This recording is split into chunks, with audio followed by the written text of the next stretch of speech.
in the quiet town by the moonlit lake, there lived a curious girl named Miko. Every night, as the stars twinkled overhead, she dreamed of adventures far beyond her familiar world. One evening, under the soft glow of a full moon, Miko found herself standing on the edge of the railroad tracks. The air was crisp and filled with the scent of pine trees. She heard a gentle whistle in the distance, a call that tugged at her adventurous heart.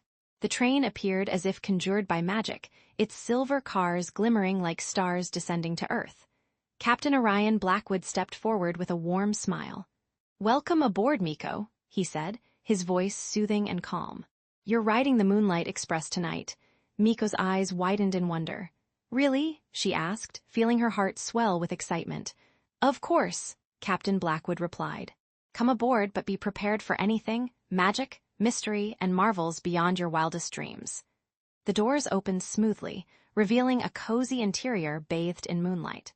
Miko stepped inside, where passengers sat contentedly, their faces illuminated by the soft glow. Among them was Luna Nightshade, her eyes sparkling with enigmatic secrets. She greeted Miko warmly. "Join us, dear traveler." As the train began its journey, the night seemed to come alive around them. Trees and hills passed by in a blur of silver light, as if the world itself wished to show off its beauty. The first stop was the whispering forest, where the trees spoke in soft, melodic voices. Miko listened closely, trying to make out their secrets, but they remained just beyond her reach, like a whisper on the wind. Next, they arrived at the Bridge of Dreams. It stretched over a river filled with shimmering lights, as if the water was woven from strands of starlight. Children laughed and played, floating on rafts made of pure light. Miko joined in, feeling free and weightless, her worries disappearing into the night air. The laughter echoed back to them, creating a warm, comforting bubble around the train. The next stop brought them to the floating islands, where tiny creatures with wings like moonbeams flitted about, leaving trails of sparkles behind them. Miko reached out, and one landed on her hand, tickling her gently before flying off again. Captain Blackwood pointed to a nearby island. "See that one? It's said to be home to the Moon Fairy." Miko watched in wonder as a figure emerged from among the moonbeams, a graceful, ethereal creature with a crown of stars. She beckoned Miko closer and whispered secrets of the universe into her ear.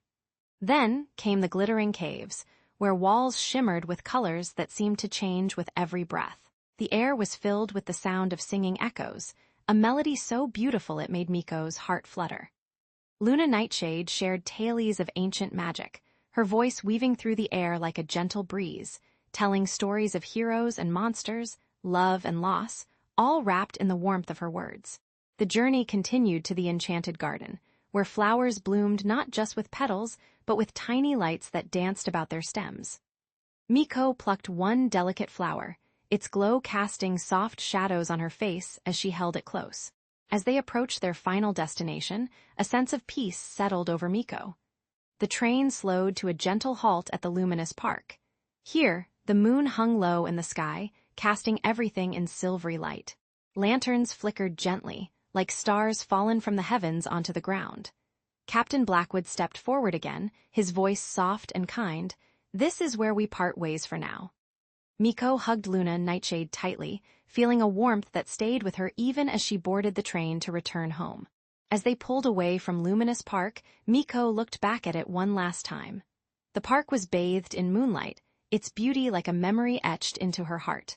Back on solid ground, the train stopped in front of Miko's house. She thanked Captain Blackwood and Luna Nightshade for their company before stepping off the train. The door to her room opened gently as she approached it, and inside, the bed was soft and welcoming. Miko climbed into bed, feeling a sense of contentment that she rarely experienced. The words from her journey whispered softly in her ear, "Sleep well, dear Miko. Dreams are our greatest adventures."